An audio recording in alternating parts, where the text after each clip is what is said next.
మార్గశిర లక్ష్మీవార వ్రత కథ ఈ వీడియో ద్వారా తెలుసుకుందాము. పూర్వము కళింగ దేశంలో ఒక బ్రాహ్మణుడు ఉండేవాడు. అతనికి సుశీల అనే కూతురు ఉండేది.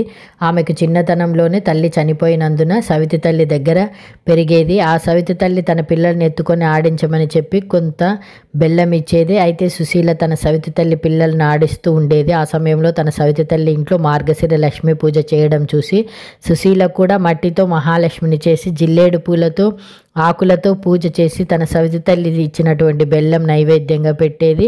కొన్నాళ్లకు సుశీల పెద్ద అవడంతో పెళ్లి చేసుకొని అత్తారింటికి వెళ్ళిపోయింది. అప్పుడు కూడా తనతో పాటు లక్ష్మీదేవి బొమ్మను సైతం తీసుకొని వెళ్ళిపోయింది. అప్పటి నుంచి సుశీల పుట్టింటి వైభవం తగ్గిపోతూ వచ్చింది. కానీ అత్తింట్లో మాత్రం నిత్య కళ్యాణం పచ్చతోరణమైంది. పుట్టింటి మాత్రం నిత్య దరిద్రంగా పరిస్థితి మారింది. దీంతో సుశీల వెంటనే తన తమ్ముణ్ణి పిలిచి చేతి కర్రను దొలిపించి దాని నిండా వరహాలు పోసి పంపిస్తుంది. అయితే అతని ఇంటికి వెళ్ళే క్రమంలో మార్గమధ్యంలో కాలకృత్యాలు తీర్చుకోవడంతో ఆగి ఆ కర్రను ఒక చోట పెట్టాడు. అంతలోనే ఆ దారిన పోయేవాళ్ళు ఆ కర్రను తీసుకెళ్ళిపోయారు. కాలకృత్యాలు తీర్చుకొని తిరిగి వచ్చిన సుశీల తమ్ముడు కర్ర కోసం వెతుకుతాడు. అయినా కనపడకపోవడంతో చేసేది లేక దిగులుగా ఇంటికి వెళుతాడు. మళ్ళీ కొద్ది రోజుల తర్వాత తన తమ్ముడిని పిలిపించి పుట్టింటి పరిస్థితిని అడగ్గా ఎప్పటిలా దరిద్రంగా ఉందని చెప్తాడు. దీంతో ఈసారి సుశీల చొప్పు